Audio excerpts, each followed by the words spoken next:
Good morning. The Nedgroup Investments Insights at 10 series. And to this particular three-part series, financial plan.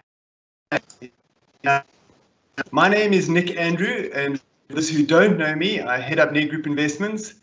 It's my pleasure to be your host today. Our purpose is to help your clients goals.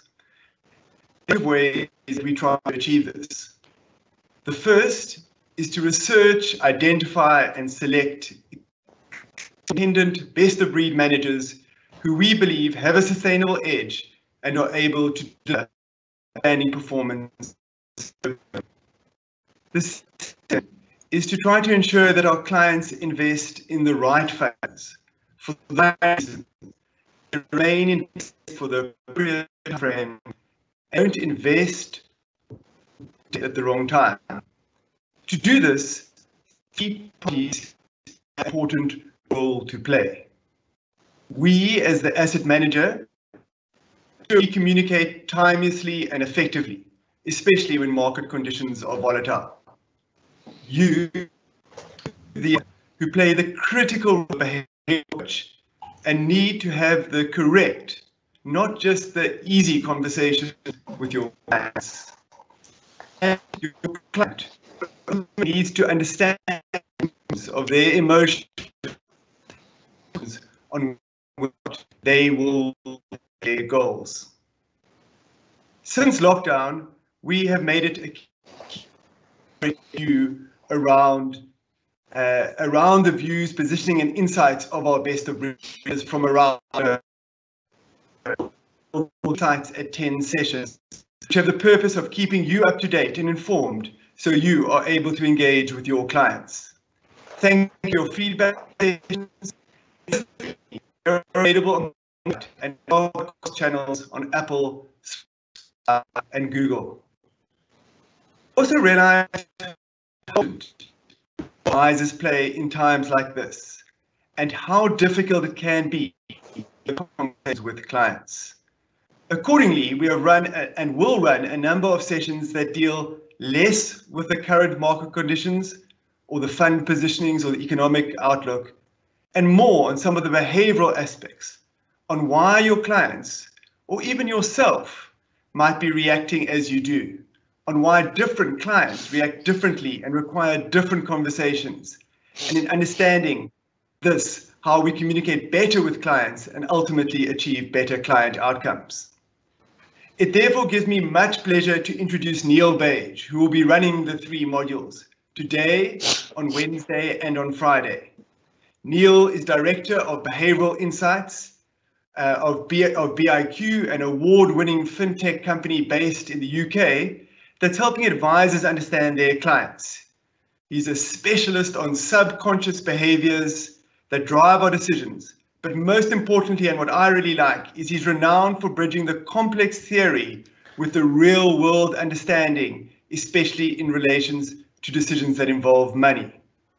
Module 1 is titled Being Human During Times of Uncertainty. Today, Neil is going to go right back to the beginning and take us on a journey of evolution. He's going to look at uncertainty, complexity, and fear, as well as explore why what we say to clients and how we say it really matters. A reminder that if you have a question, please post it, and hopefully we will be able to get to a few at the end. Neil, it seems an absolute age since we were speaking at our investment conference in London in February. I hope you're well and safe, enjoying some sunshine in the Isle of Wight, and we look forward to listening and learning on how best to engage with our clients. Brilliant. It's a real pleasure and honour, Nick, to be here. And hasn't the world changed since we met in London last time? Indeed.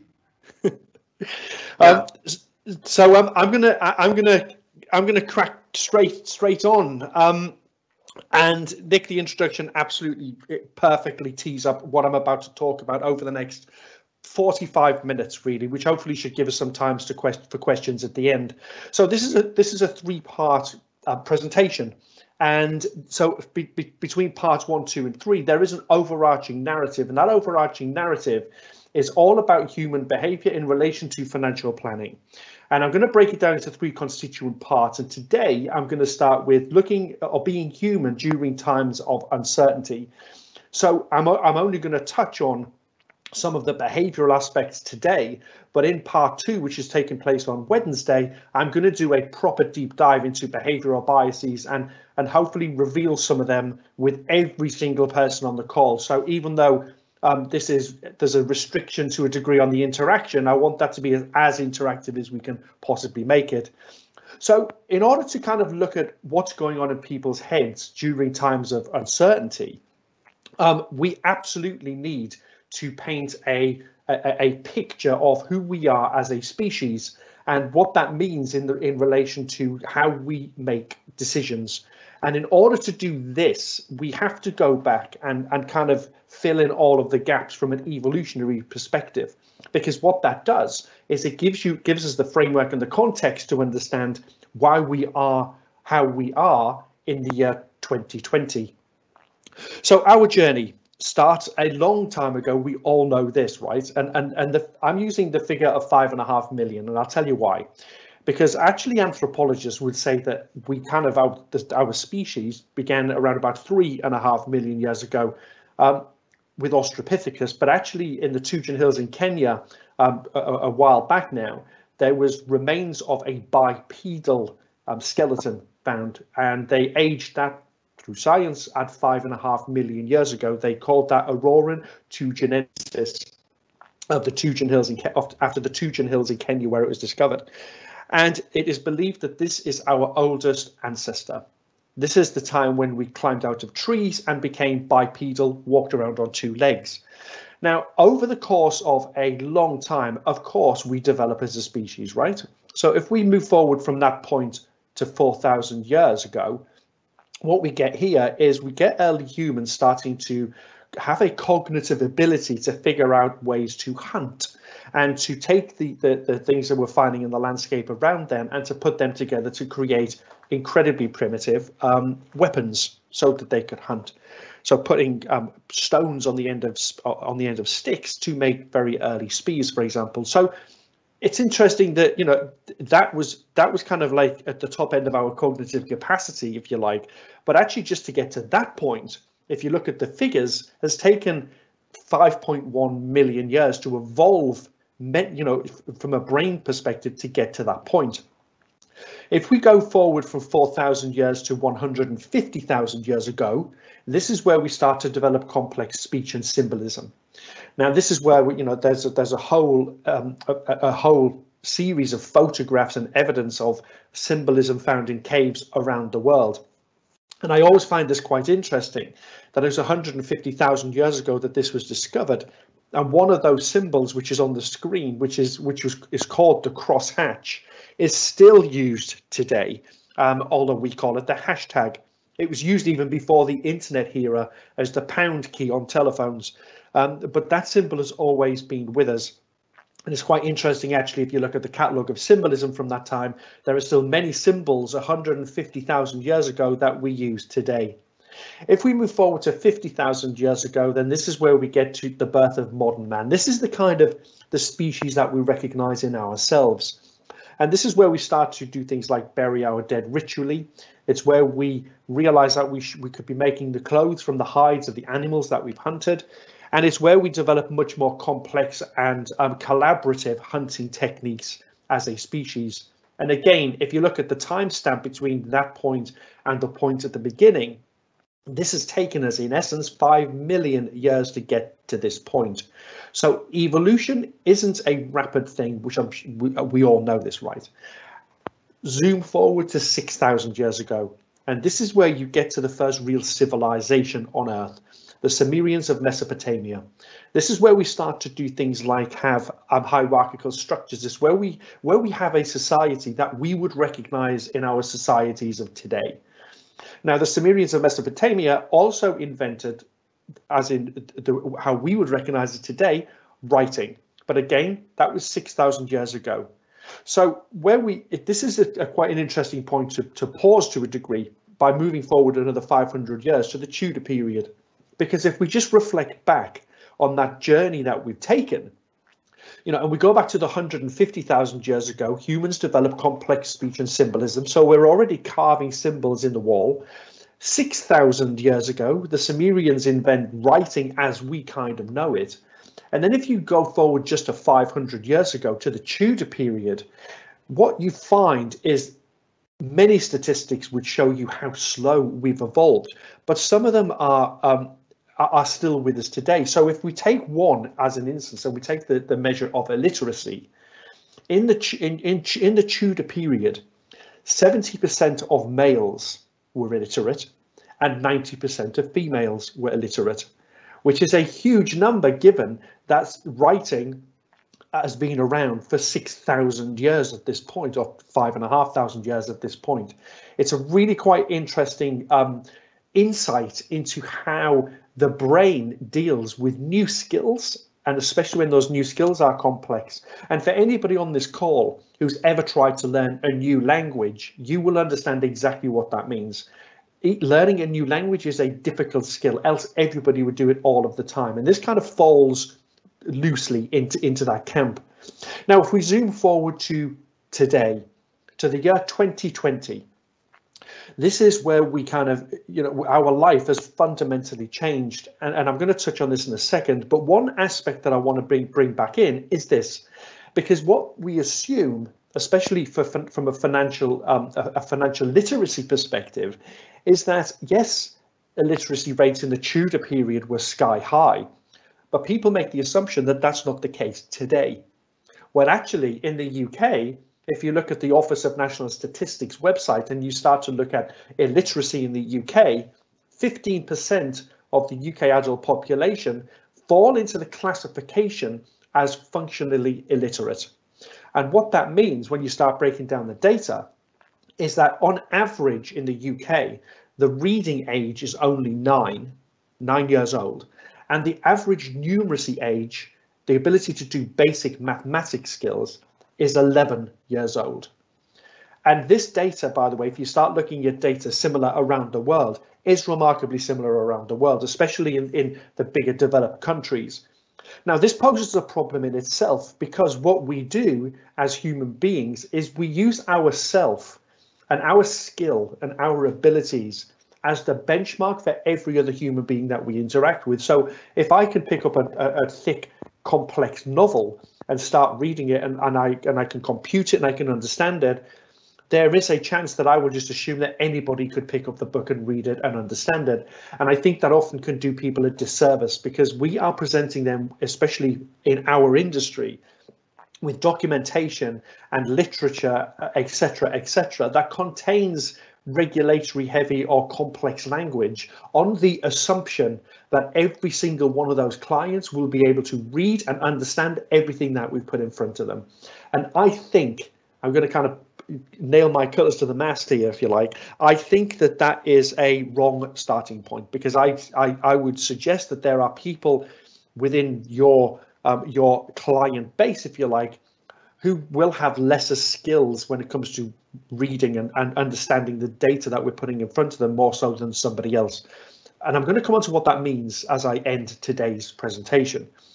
Now, what becomes really obvious or apparent when you're looking at the evolutionary story of us as a human species is that we evolve very, very slowly. That's pretty obvious. But the world around us is evolving at a phenomenal speed.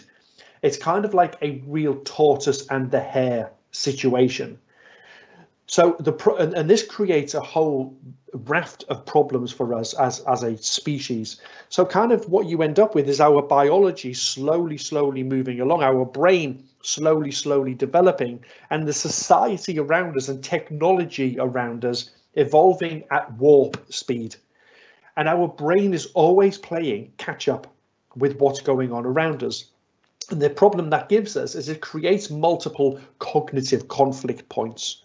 So we are having to learn new skills and new language at a speed like we never have before. And for a species whose brain really, really takes its time to evolve, it basically puts us into a position where we end up doing things quickly because we become overloaded with information that we find it difficult to compute. So it sees us thinking quickly as the kind of the norm, if you like. Whereas when we're making important decisions and we're interacting with the world around us in an ideal world, and I know that's never going to happen, we should be able to slow down, take in everything that's going on, and make a decision off the back of that. But that's just not what's happening, one, with how we're wired, but two, with the world around us and the speed at which that moves. And there are three areas that are absolutely fundamental in this story, if you like. Number one is that humans don't deal with uncertainty well at all. The second one is we don't deal well with complexity at all. And the third one is fear is such a dominant emotional trait in human beings that it can create a distortion of reality and can make us see things in a way that aren't necessarily the way that they are.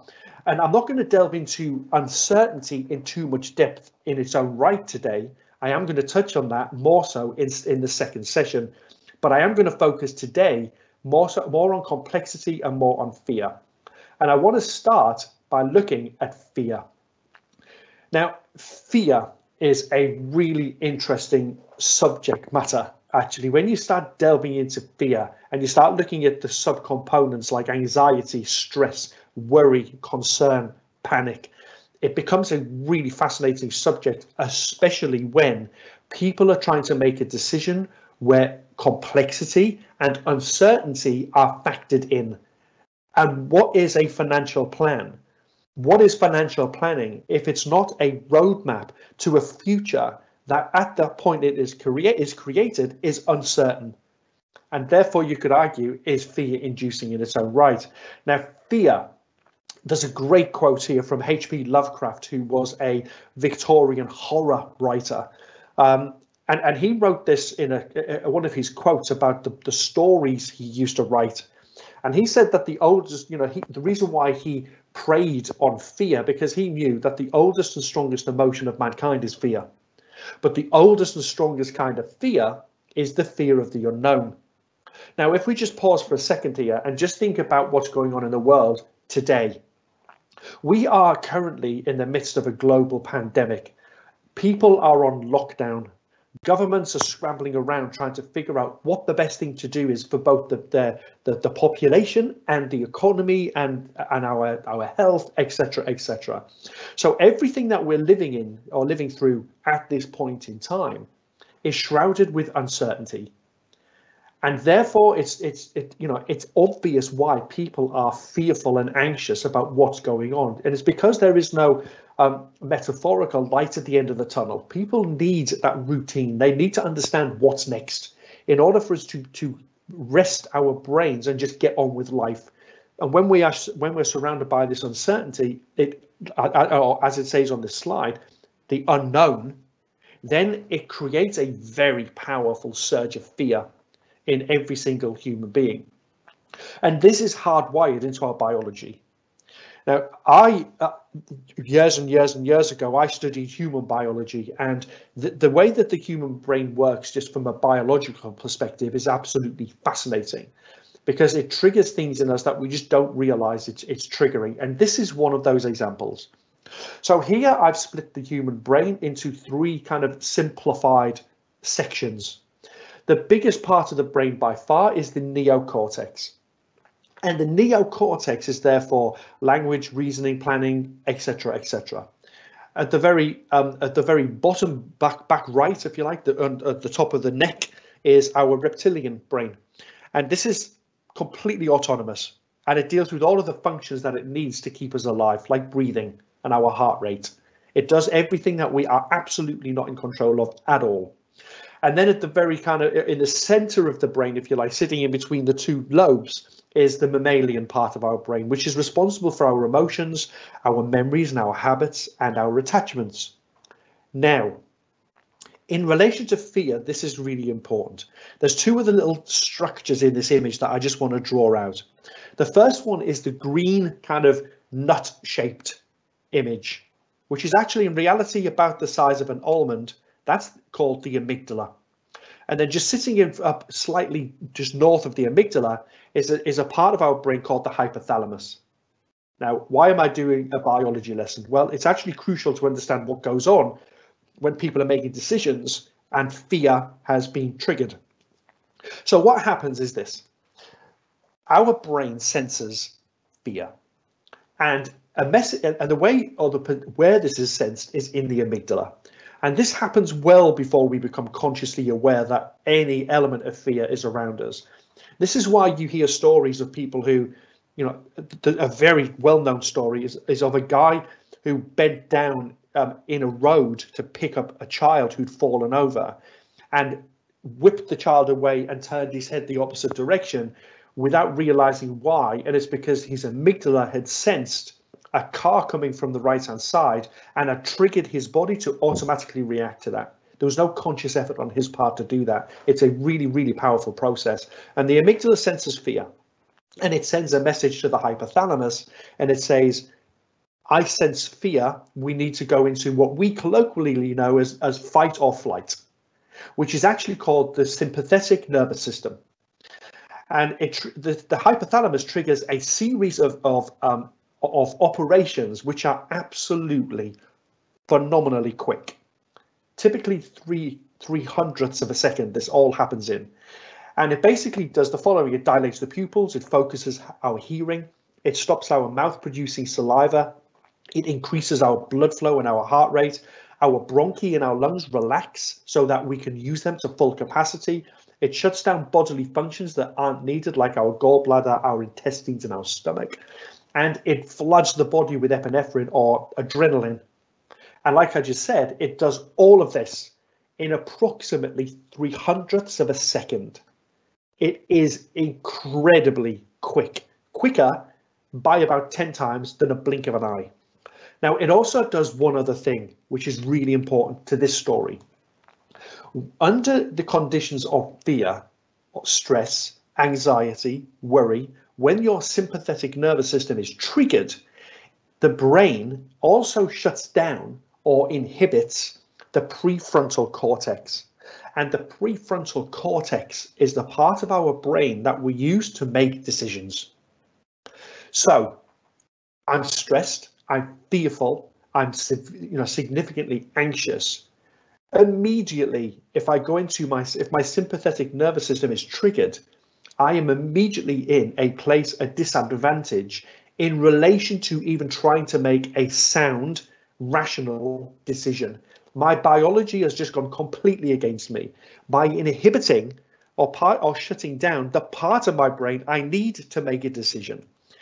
So this is a really crucial part of the story in relation to financial planning, because if people are coming to us to talk about their financial plan and they are anxious or they are stressed, or worse still, they are fearful, then asking them to make important financial decisions at that point without them being in a calmer place could end up, again, using the same phrase, doing them a disservice.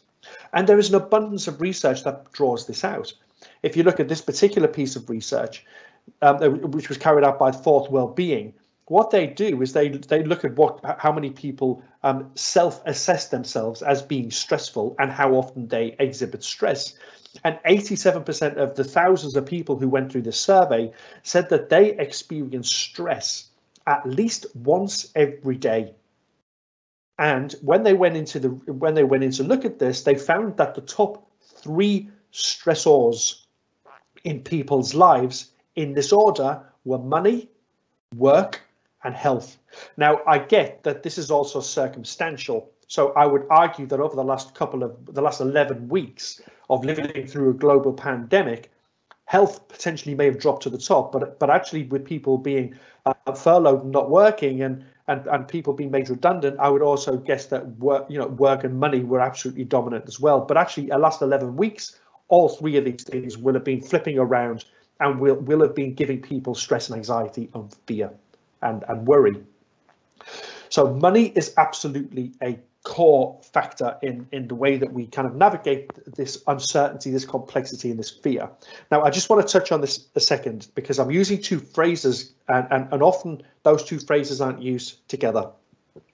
So we need to remember at this point that fear is about a real or perceived immediate threat. Anxiety is the expectation of a future threat or negative outcome. So the easiest example I can give you is if you are scared of spiders, and I said to you, do you want to come into my garden shed while we get this tool? And oh, by the way, there's spiders in there. That's not fear at that point. That is anxiety, because you haven't been in the shed, you haven't seen anything yet. It's an anxious state. When you go in there and you see the spider, it creates a fear response. And anxiety and fear, they don't necessarily need to go anxiety, fear. They actually can go fear, anxiety. But there's not often that those two things become bedfellows and live alongside each other kind of symbiotically. But there is one or a couple of things that do this to people, and money is one of them. Financial planning is one of them, because what they are talking about is the anxiety about, will they have enough money for their future? Are they saving enough money for their retirement? What does retirement look like? This is all anxiety. And then, of course, when stock markets fall and rise, or we experience extreme volatility in the market, that's not anxiety, that's fear, because that's a real threat to them. It's immediate. They are feeling it here and now. So as financial professionals, we need to know that people are going through these kind of states of emotion, if you like, all of the time. Every time we talk to them about money, every time we talk to them about their financial plan, their future, their retirement, etc., etc., etc., there will be degrees of stress, anxiety, fear, worry, panic coursing through their veins at that time. So one of the tips I give financial planners around the world when I speak at conferences is we need to make sure that one of the things we do first and foremost before we even get to talk about the financial plan is to make sure that the person is okay and that they are in a mental state that is good enough for them to answer questions with logic, that they are able to engage with you in a way that is correct, that will elicit the right responses, and they're not sitting there kind of stewing in their own anxiety and stress. It's a crucial point. So fear is really, really powerful, and as in the kind of relation to what's going on in people's heads when they're making these decisions, that is absolutely one area that you need to focus on. The other that I want to touch on is complexity. Now, this is one of a soapbox moment typically for me, because I as a client of a financial planner, I see the amount of information that I'm bombarded with. And I just think as an industry around the world, I've come across this. We do love to push complexity out and kind of show the world as an industry, as a sector, how very, very bright we are using jargons and acronyms and big long words, and I think people just don't get what we're trying to say to them, and I'm going to come on to that more in the third session that I'm going to do on Friday, when I talk about how we can communicate with people and what we need to factor in to how we speak to people properly. But if we kind of take a step back, we have our biology at play, but actually as a subset of that, there's also two other core things that we have to consider when we are trying to deal with the information we need to make financial decisions. The first one is how we process information, and the second one is our capacity for thinking. Now, sitting in between these two things, which I'm going to talk about in the second session, are our heuristics or shortcuts that we take when we make decisions, and our behavioral biases. Now, think about the world we operate in. We typically give people information that is complex, or let's be honest, it's not straightforward. It's typically unengaging. You know, a lot of the questionnaires that we ask people to fill out are kind of 20 questions long, 4 pages thick, and lots and lots of words and lots of reading to do. It's not really the most engaging way to engage with people. And of course, because we are a regulated industry, there is always the regulatory heavy, wording and paragraphs that we have to put in there, and I get that. But if you just think about it from a client's perspective, receiving complex, unengaging, regulatory heavy documentation isn't an ideal start in the first place when we're trying to get their brain into a place where they can make the right decision. And when you couple it with our evolution, our biology and our psychology, what in essence we are doing is we are creating a perfect storm in relation to decision making that could end up not in the favor of the client. But of course, it gives us a document where we can tick every one of our boxes we need to tick. But actually, have we really served the client in the way that they wanted serving when they came in to see us? And what a kind of the core part of the decision making process that we need them to go through, given we have this kind of regulatory, unengaging, complex starting point, and then our biology is taking over at the same time.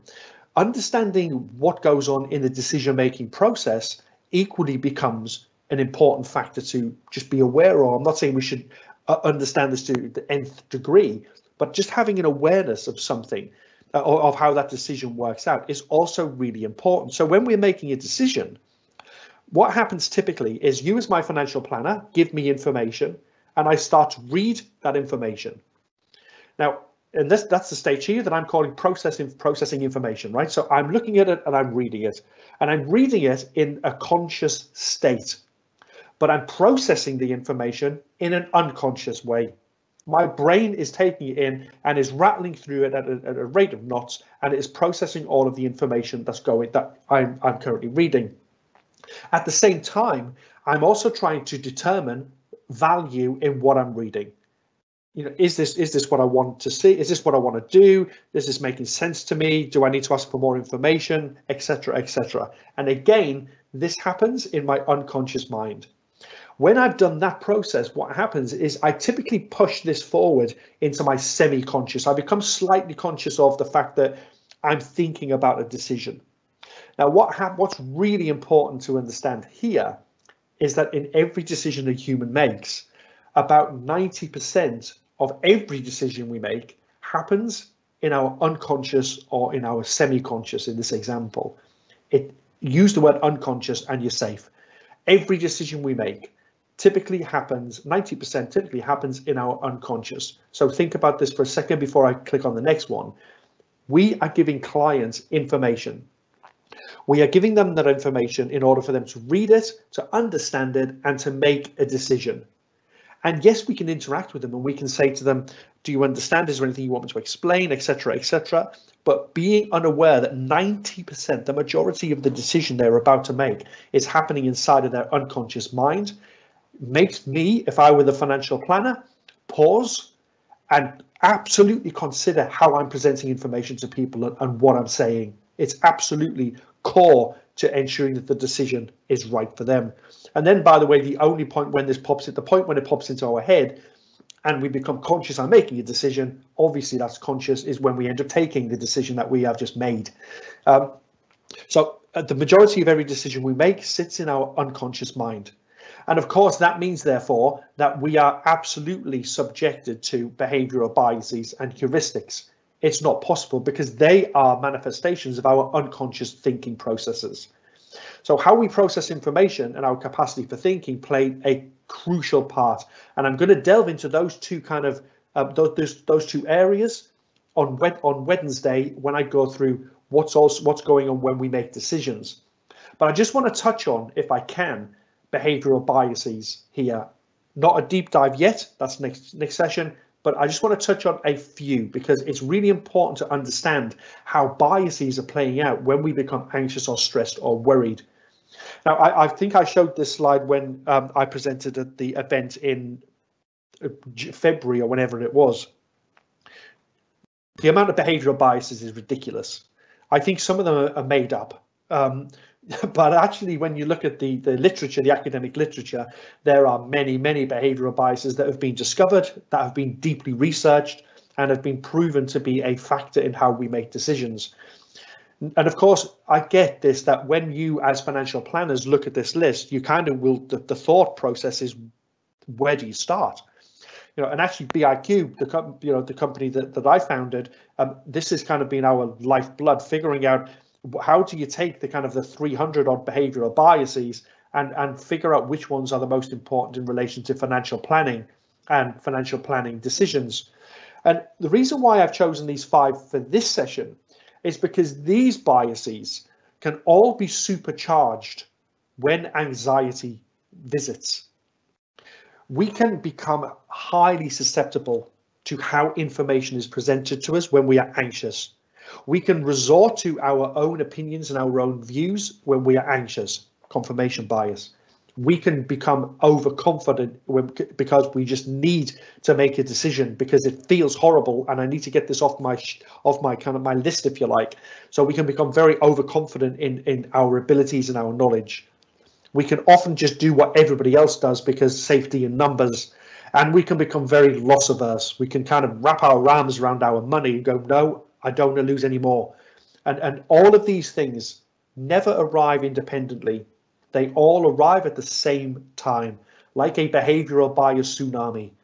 They flood our brain and they are attached with anxiety and fear and worry and panic. Complexity attaches itself. All of the things I've talked about flood your clients' brains at the same time. And then we ask them to make a decision off the back of that.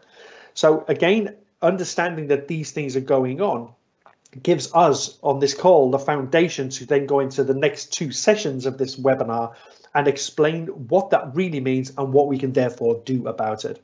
But I want to pick on one of these biases, and I want to pick on the top one, framing, because it's one of the most powerful behavioral biases that we have. So framing, just so you know, in case you don't know this, framing is where I make a decision based on how information is presented to me, as opposed to the underlying facts, the evidence, the full picture, if you like. So I only take part of a message and I assume that that's the whole message and I make a decision off the back of that. And to illustrate how the power of this, I just want to show you this one piece of research that BIQ do. We carry out behavioral bias research all of the time. And this is the one that we finished at the back end of 2019. So what we did is we had 3 groups of people. Group number 1 were given that full statement that you can see running along the top of your screen. So an investment return was 5% compared to the expected 4%. The month before, it returned 6%. And we asked them a very simple question. Do you think that statement is good, or do you think that statement is bad? And the blue circle on the screen represents that control group, the group that saw the full statement. And you can see that nearly 90%, 87% of them thought that that statement was good. What we then did is we only showed people, group number 2, what is underlined in green.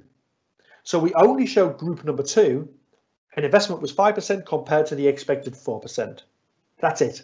Then we said, is that statement good or is that statement bad?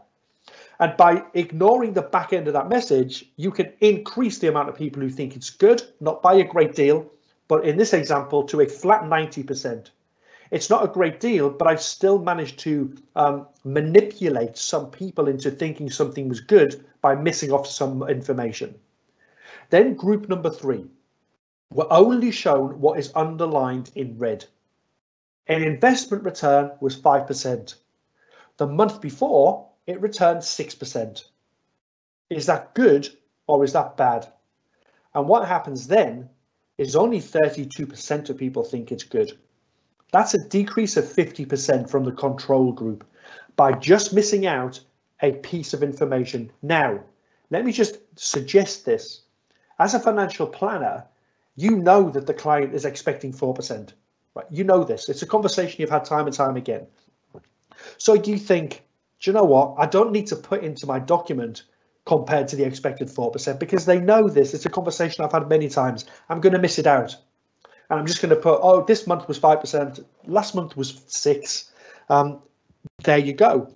And the way the clients will compute that information is they will not naturally fill in the gaps themselves.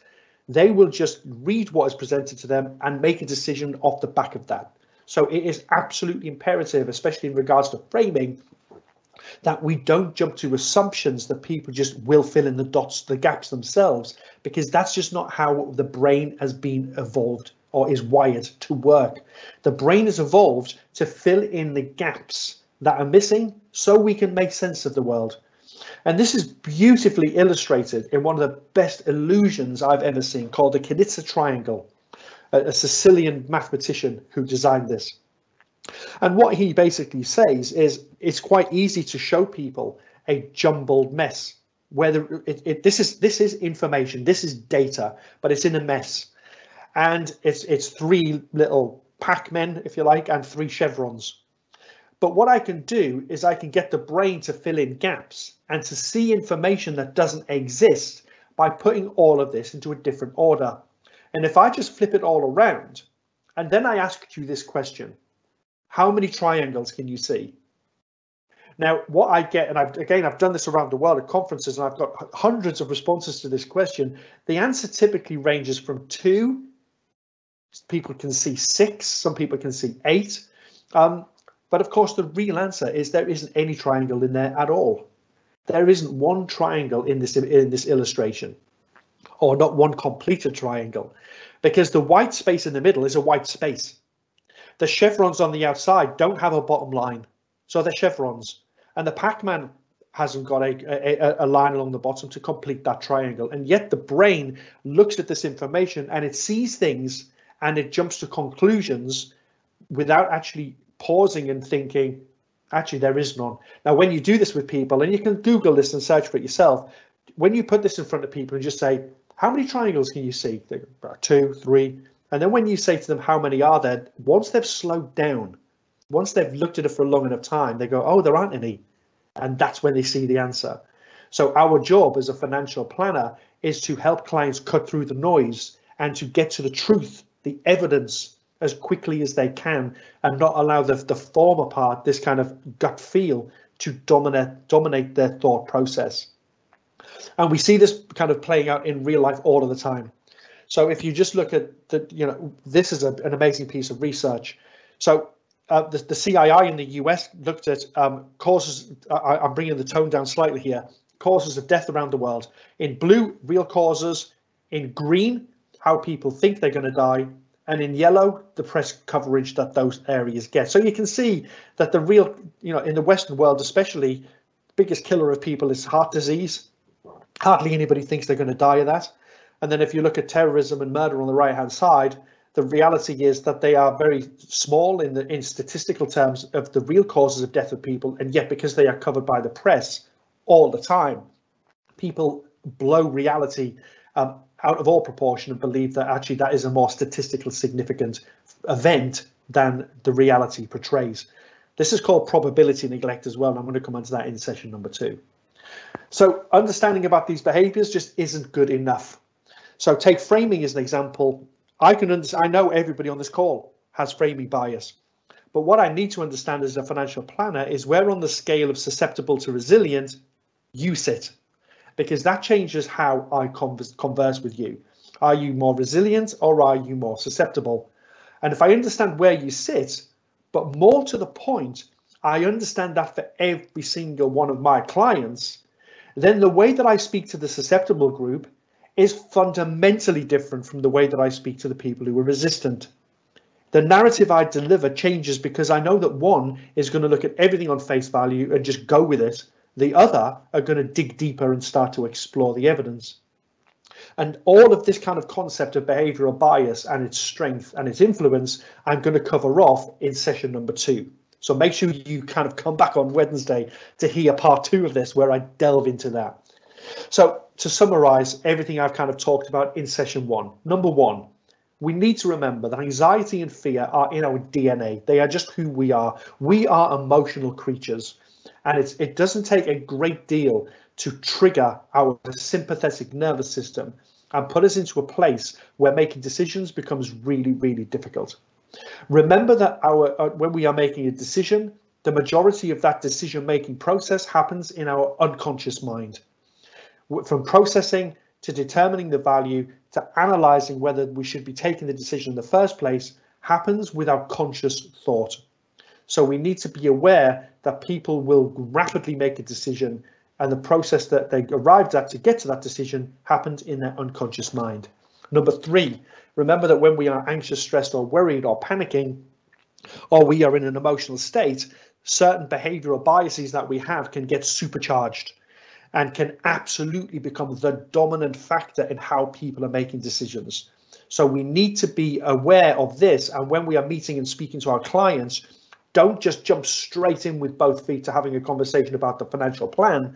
Make sure that if we know that they are coming to us in a state of emotion, that the first job on our agenda is to get them into a place where they feel calm and safe, and that they are okay, and that they can now move forward to make a decision. Number 4 is know your client. And I've said, I kind of use this phrase in its loosest term, but what I mean by that is everything I've just talked about. Make sure that you have a deeper understanding of how your client navigates the world that they are in. How do they understand and compute information that we're presenting to them? Not to know your client, that is a regulatory requirement. I mean, know your client, really understand them. Number 5 is that once you've done that, is to augment the financial planning journey with with behavioral insights, because every human being is behavioral, and our behavior is the core factor behind the success or failure of our financial plan. So why would I not consider augmenting that journey with kind of evidence-based behavioral insight? And remember, in this entire story so far, that the future is absolutely behavioral. The future is experiential. The human to human relationship is absolutely core to the success of financial planning, in my view. And it's about knowing your client. It's about knowing yourself. You know, at the end of the day, we're all human beings. We all suffer with behavioral biases. And it's about understanding your practice, every one of your clients put together. What does that mean for you and your business? And where do you have vulnerabilities, etc., etc. And you in this equation are absolutely core. And I'm going to come on to this in real detail in the 3rd session on Friday, the role of the advisor. So let me wrap up today and then hand back to Nick. My parting thoughts after session 1. We are all human, everyone on this call, which means we are all susceptible to anxiety, worry, and fear. It's just in our DNA. It's who we are. And that doesn't make it wrong. It just makes us human. Our aim, everybody on this call, is to work with clients to allow them, or to get them to achieve financial well-being. So therefore, understanding the unconscious behaviors that drive their decisions is absolutely crucial for this.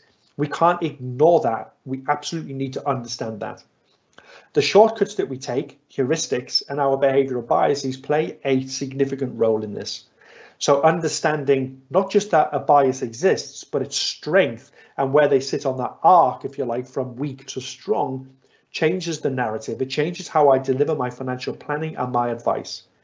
But ultimately, understanding what's going on in a client's head, not what they tell you, not the subjective self, but the objective reality, is absolutely crucial in order to deliver the plan. So session 1, done and dusted, being human during times of uncertainty. Next session, I'm going to delve into behavioral biases and heuristics, and I'm going to make that kind of interactive as I can. But until that point, I hope you found today useful, and I will hand back to Nick. Hi, Neil. I think there's some fantastic insights, so thank you very much for that. I also apologize. Apparently there were some sound issues from my side at the beginning, and we have had some challenges, so hopefully you can hear me clearly enough now. Neil, I've got a question around saying, what do I say to clients who are suffering from all the fear and anxiety and uncertainty and are panicking and watching the markets and social media daily, and as an advisor contacting me very regularly and almost want to change their decisions, what's happened on the market the previous day? Nick, what a great question. I was speaking on a webinar on Friday, and a remarkably similar question came up. And it goes back to my opening slides where society is evolving quicker than the human brain is. And social media is a bane in most people's lives. They don't realize it, but it is, because the problem we have is we now have access to more information immediately than we ever have in the history of humankind, which means I can go onto Google and I can type in anything I want and get an answer to anything I want within seconds. That creates a real double-edged sword. One, it's amazing because now I don't have to physically travel to a library to get a book to find an answer. I can just sit at my desk and do that. That's amazing ability, right? But the other side of that double-edged sword is it creates an absolute abundance of noise. It presents us with far too many opinions and views from other people who aren't in a position to give an opinion or a view. And the sad thing about the whole thing of social media is people start to spout their opinions and their views as if it's fact. And in a world where we are bombarded with information and we need to make decisions quite quickly, unfortunately what happens is people haven't got the mental capacity or the physical time to try and search for the truth, to search for the evidence they need to make a decision. So we stumble upon something that sounds like it's from a place of authority. It sounds like they know what they're talking about, and we use that as our our truth point to make a decision. So my tip to everybody, especially financial planners with clients, is to tell their clients that, or ask them that question: how did you make this decision? And get them to kind of articulate the process they've been through. So if they come to you and they say, oh, the markets are too volatile, I need to get out, I've been reading this, I don't like it, blah, blah, blah. You need to say, okay, I completely hear what you're saying, and let's explore that. But I'd like to understand, how did you get to this place in the first place? What have you been looking at? What have you been reading? What have you been listening to? And get them to explain that process, because what it will inevitably reveal is that some fool on Twitter has said something that has been retweeted, and it's become people believe that is the truth, and it induces fear in themselves. So I use this phrase, Nick, and I'm going to come on to this in the second part of financial planners have two jobs, in my view, in the world in 2020. One is a financial planner, and the other one is a co-pilot, helping their clients navigate the world around them and helping them cut through the noise and helping them find the truth. So I think part of that is having those adult conversations, but also as a step one is saying to a client, how did you get to this place in the first place? Let's explore that process. And that's where they can really come in and show their expertise, but not saying to the client that they're wrong, because of course the client feels this. So for them, it's right. It's not saying you're wrong and I'm right. It's about having that conversation with the client, understanding where it came from, and hopefully molding them into a place where they calm down and only look at the evidence. So that's one of the biggest tips that I can give anybody on the call. Great. We've got a few different kinds of questions here. The one is a question which just asks, it sounds like in these environments, the human interaction and the coaching is a part that adds an extraordinarily large amount of value. How do you see artificial intelligence, robo, can they ever mimic this human coaching, or is this really where advisors can differentiate themselves? The latter by a country mile. I go on and on about the human, and the human to human relationship with a financial planner and their client. And, if you just think of some things that are distinctly human, so empathy, right? A machine will never be able to replace empathy, because we've spent 5.5 million years. We are fine-tuned machines in understanding how to interact with another human being. We are fine-tuned in picking up cues from our interactions with people where you just know that they're not okay. Even though they're saying, yeah, I'm all right, they're not. And a machine could never replicate that, because that is kind of millions of years of evolution. And it's a deep-rooted empathetic feeling that we have, where you can, and empathy is kind of, there's two strands to empathy. Cognitive empathy, which is where you know how someone is feeling because you've been there before. So, for example, and sorry, this is the easiest, just bringing them back down again here. If a friend of yours father dies, and your father's already died, how they are feeling because you've been through that experience. So you can have cognitive empathy with them. But if my father dies, me and my sisters, I would have effective empathy with them. I would be feeling what they are feeling because it's our dad. So empathy is a crucial part that a machine it just can't. My opinion, I don't think that can ever be replaced by a machine. So the advisors in 2020 ignore robo. You know, they are trying to replicate the commoditized part of this industry, picking funds, building models, the process. They'll never replace the human-to-human relationship. And every advisor on this call knows this. And I did this, Nick, at the conference that we were at, that you asked me kindly to speak at. When you walk up to another human being and you put your hand on their shoulder and you say, I can hear you, I understand you, or I'm here. The power of that we always underplay because it's just such a familiar thing to us. Machines can't do that to people. So I think the role of the human in this human-to-human business that we're in has just been elevated to become the differentiator between advice, financial planning, and the tech solutions that are out there trying to only deliver the commoditized part of the journey. Okay, thanks for that. I think we've got time for one more question, and I guess it's a common difficult conversation that a number of advisors are having to have with their clients at the moment. So what behavioral insight can you give to have the tough conversation when a client just doesn't have enough and is going to have to reduce their drawdown, perhaps from their annuity, reduce the payments that they need to live on? How does one have that conversation from a behavioral perspective? There's a couple of so I touched on behavioral biases and on Wednesday, like I said, I'm going to go into more depth on this, and I'll give an example actually of the similar situation on Wednesday. But actually, behavioral biases, right, are, in my view and the work we do, there's no such thing as good or bad behaviors. There are our behaviors that are unique to me, and they typically are formed through nurture and nature and my values and my core principles. All of those things kind of make me behave in a particular way. So it's not right or wrong. It's just how Neil Page is navigating the world and behaving.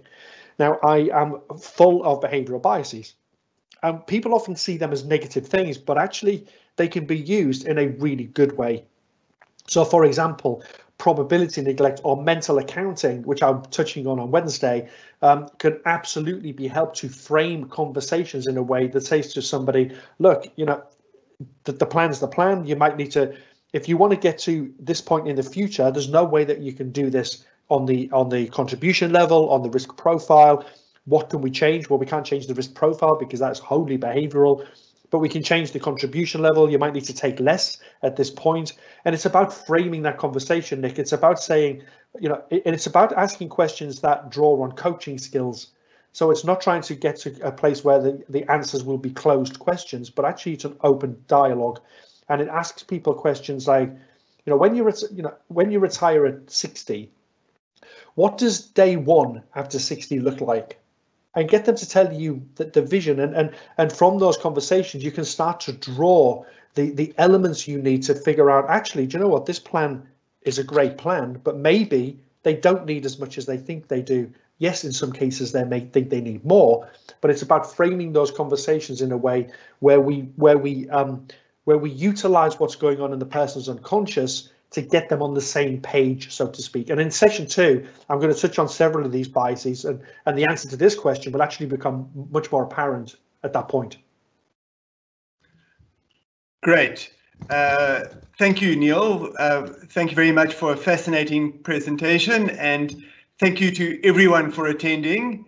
As Neil said, a reminder to dial in on Wednesday at 10 a.m. where we're going to go a bit deeper into what is going inside your clients' minds, as well as giving some sort of practical, interactive tips. Hope you all have a wonderful day and keep safe. Thank you. Thank you.